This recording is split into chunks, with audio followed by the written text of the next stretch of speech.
మీ పేరు, village? Okay, నా పేరు ఎం రాజ్ కుమార్. మాది తొగరాయి గ్రామం. నేను పొగులపల్లి హై స్కూల్ టీచర్గా చేస్తున్నాను, ఇంగ్లీష్ టీచర్గా.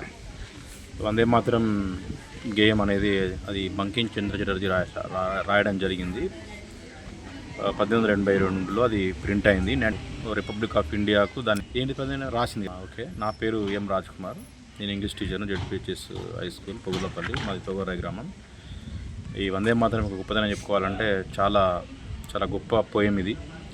దీన్ని బంకిం చంద్ర చటర్జీ గారు రాయడం జరిగింది 1886. అయితే ఇది మనకు మాత్రం 1950లో భారత గణతంత్ర దేశానికి ఒక జాతీయ గీతంగా దీన్ని మనం ఆమోదించుకోవడం జరిగింది.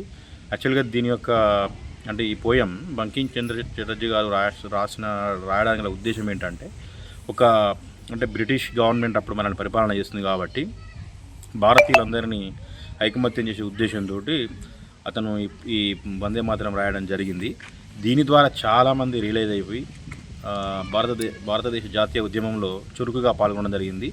ఒక రకంగా చెప్పాలంటే ఈ గేయం వల్లనే మనకు స్వాతంత్రం వచ్చిందని చెప్పుకోవచ్చు. ఎందుకంటే అంత బాగా ఇది మొబిలైజ్ చేసింది, మోటివేట్ చేసింది జనాలను. కాబట్టి ఇది ఎంతైనా చాలా గొప్ప పోయంగా మనం భావించుకోవచ్చు. అలాగే ఈ యొక్క వందే మాతరం అనే గీతం ఎంతోమందిని చైతన్యపరిచి స్వాతంత్ర్యం తీసుకొచ్చినటువంటి పోయం ఈరోజు కొంచెం ఏ ప్రభుత్వం వచ్చినా దీన్ని పెద్ద హైలైట్ చేయలేకపోతున్నారు.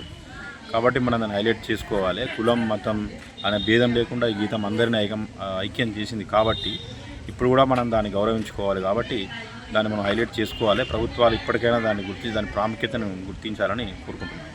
ఇలాంటి ఇప్పుడు ఇంత గొప్ప వందే మాతరం పోయం ఏదైతే ఉందో అట్లాంటివి ఇంకా అంటే జాతిని ఐకమత్యం చేసే విధంగా ఆ గీతాలు రావాలి. అవి అలా వస్తేనే ఇంకా మన లోపల ఐకమత్యం అనేది పెరిగి మన దేశం చాలా దృఢంగా, గట్టిగా, ఐకమత్యంగా ఉండగలుగుతామని కోరుకుంటున్నాం.